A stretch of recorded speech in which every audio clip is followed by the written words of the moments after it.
Today I'm going to show you how a garland can be an inexpensive way to fill out a wreath. So the goal here is to create a crescent shape with the leaves where they are thinner at the tips and more full in the middle. I don't need that little loop at the end, so I'm just going to clip it off. I'm going to find my starting place first and secure it with some floral wire. For the entire wreath, I'm going to undulate the garland all the way around. So think of it like an S-curve. I'm basically S-curving the garland all the way around the wreath, but I'm making the S's closer together in the middle part and farther apart towards the ends. Okay, so as I work, I want to pin it down, but not permanently in case I want to make adjustments later. So I'm going to use what's called greening pins, or actually I'm using a little hack. Instead of actual greening pins, I just opened up some paper clips into a U shape, and I'm just going to use those to tack down the garland where I want it.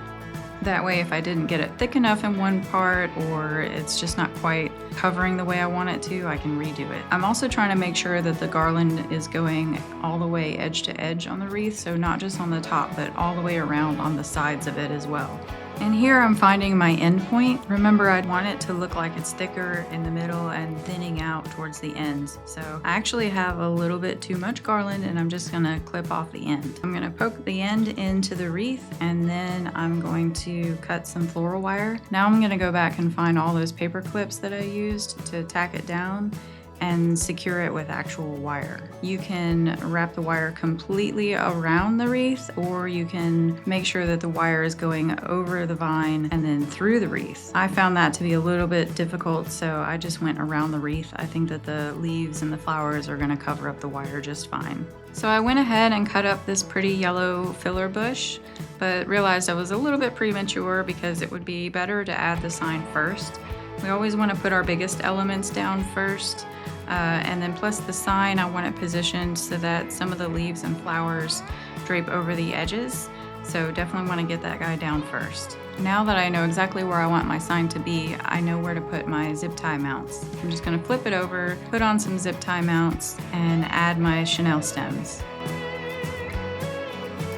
Okay, now that our sign is attached, we can begin adding our filler flowers.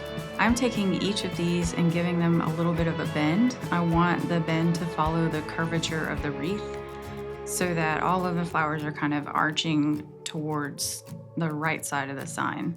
And I'm not placing these right on top of each other or right next to each other. I'm using a zigzag pattern in relation to the insertion points.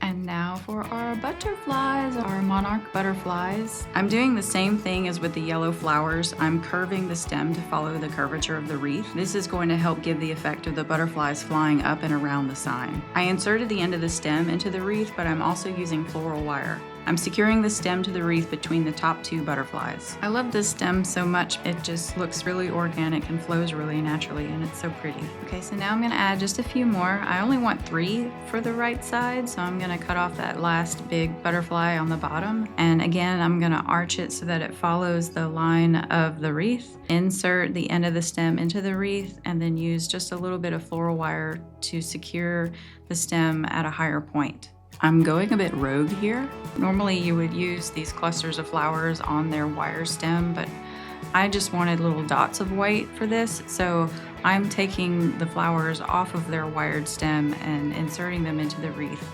You're going to want to use glue, and honestly, not all of these were super easy to put into the wreath. It kind of just depends on how thick the grapevine is, but I think you can manage.